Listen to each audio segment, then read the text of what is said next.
is Nick Noble with Smartpunk Live. We're here at Riot Fest Chicago, and next to me here is Brendan Kelly from none other than the Falcon and the Lawrence Arms and a bunch of other awesome musical endeavors. But we are here today to speak about the Falcon. That is true. Are you enjoying Riot Fest so far? I love Riot Fest. I mean, this is, I think, the best fest. Yeah. I mean, in your home? Yeah, it's my home. The people that put it on are my friends.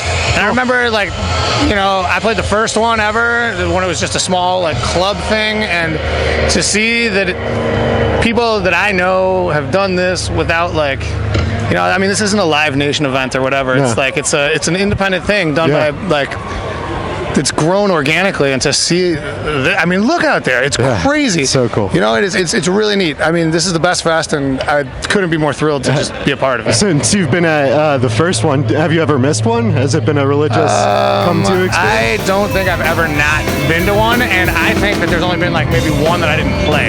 Yeah. In some capacity.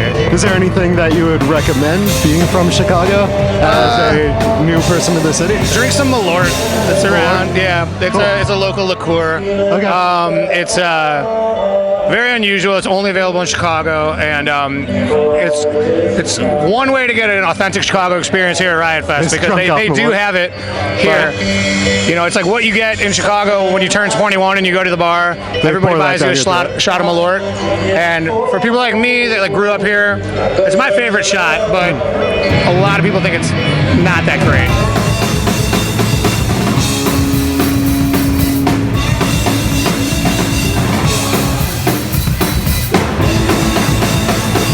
So back to the music, I have to talk about Gather Up the Chaps. Sure. How awesome it is. Thank you. After Unicornography, was it ever planned to do something again, or was it more of a pipe dream? Neither really. It's just like, we put out Unicornography just because, you know, at the time, it was like when the Alkaline Trio was like kind of at the height of their, like, star was rising, the Lawrence Arms star was rising, and we were like, we could actually just like put out a record. Yeah. You know, and like we don't have to do anything. Yeah. You know, just like we'll just put it out, and that's it. It'll take care of it. It was never supposed to be like a band. Yeah. You know, it was just like a project. Yeah. And when the Red Scare 10-year anniversary came about, Toby, who does Red Scare with me, he's like, the Falcon has to play, because the whole reason the Red Scare started was to put out the first Falcon record. And we didn't have a guitar player because, you know, there were just the three of us. And so I sent out a tweet, said something really, it was super obnoxious. It was like, anybody want to be in the Falcon, play guitar, you got to already be famous, you know? And like something like just, and I didn't expect anything to come of it. And then Dave Hawes texted me, and he's like, are you serious about needing a guitar player in the Falcon? I was like, you got to be kidding me. Yeah, I am now. Wow. You know, and so once Dave was on board. That's a good catch to I know, right? I was that like, line, reel in a Marlin like that. It was awesome. And then we played that show, and it was here in Chicago at the Metro, which is like big venue. Yeah. So 1,100 tickets. So with like gas and everything, 1,200 people in there. It was sold out. We headlined. We had never, the four of us, been on stage together ever. And when we got off stage, the show had gone so well. We were like, all right, so we're a real band now. Yeah. You know. And so the next day I started writing songs, and sort of. Yeah. And that's how Gather Up came along? Yeah, it just kind of went from there. So is the songwriting thing still happening? I know Dave House is a force of his own, really, as far as songwriting. Yeah, no, exactly. Well, Dave's got a record about to come out, a solo record.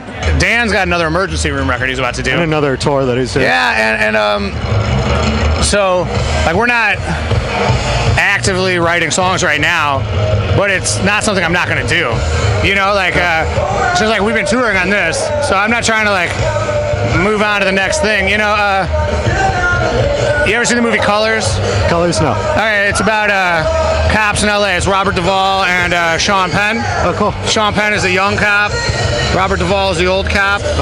Sean Penn is like a hothead, and he wants to like bust the Crips and the Bloods and everything like that. Robert Duvall is like friends with them, and Sean Penn is like, yo, we gotta bust these motherfuckers, they're criminals. Robert Duvall goes, there's a young bull and an old bull standing on the top of a hill. looking down at a pasture of cows. And the young bull says, "Yo, let's run down there and fuck one of those cows." And the old bull says, "Nah, let's walk down there and fuck them all." And that's sort of where the Falcon's at. We ain't trying to fucking do it all. Walking down that do hill it all today. Yeah. You know.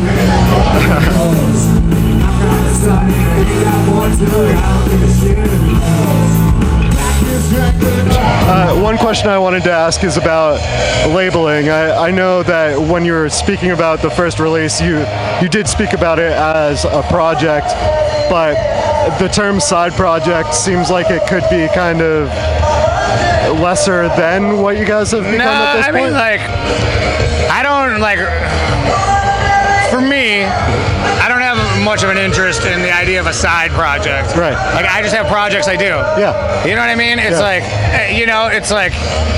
lessening the value when you call it that, I think. Well, it's like, is my band a side project to my marriage? Yeah. Is my marriage a side product? They're all relationships. Side project of my kids? You know what I mean? Yeah. Like, I have things I do. Yeah. And I'm not going to do them unless I feel like I can do them as well as I can. And I'm also not going to do them if I don't think that there's a unique reason to do it. Yeah. You know? So, the Falcon was a project, and it was something that I didn't plan on being a career thing. Yeah. But at the same time, I felt like it was an important thing for me to do, just creatively. And so, yeah, listen, I don't, like, whatever people want to call the Falcon, people call it a side project, people call it a super group, all that shit.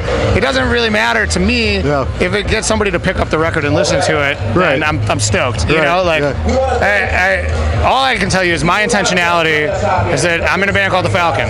That's, you know. That's awesome. Starts and ends there. That made me smile. Thank you very much for talking to us. Is there anything else that you'd like to say to the internet before we depart? Hey, internet. Good enough. Thank you again. Yeah, man.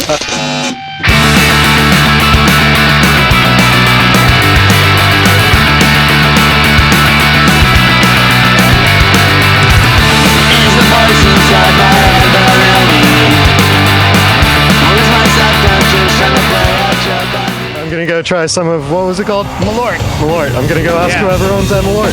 Go get some Malort.